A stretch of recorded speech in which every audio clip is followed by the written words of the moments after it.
The U.S. Capitol is still on lockdown after the January 6th attack. With both the pandemic and ongoing security threats, it is unclear when the Capitol complex will reopen to the public.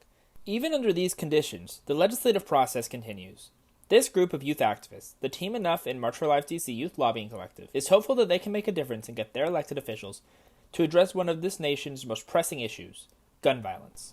Anna Otero is the legislative coordinator for the Lobbying Collective. The Lobbying Collective is an opportunity for young people to access their representatives in Congress and be able to advocate for gun violence prevention policies that they want to see. The collective was already using Zoom for its weekly issue webinars and planning sessions before the pandemic to accommodate participants from remote areas of the DMV. The main issue has been using Zoom for the lobby days. Team Enough's national lobbying coordinator, Ratika Iyer, expressed pride in how the collective managed the challenge.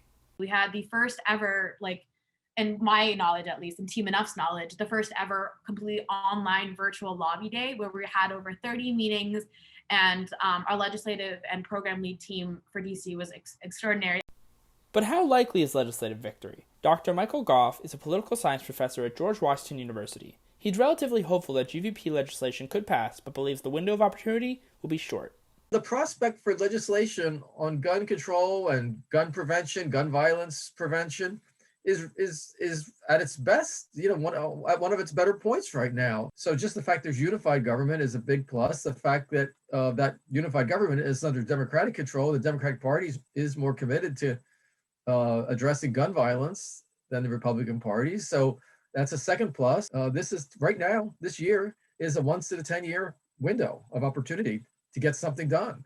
And to waste it, to let it go by, that window might not open again until 2030. The collective has had previous successes. Last year, they advocated for the CDC to start studying gun violence, and in the next budget bill, they got the funding to study gun violence.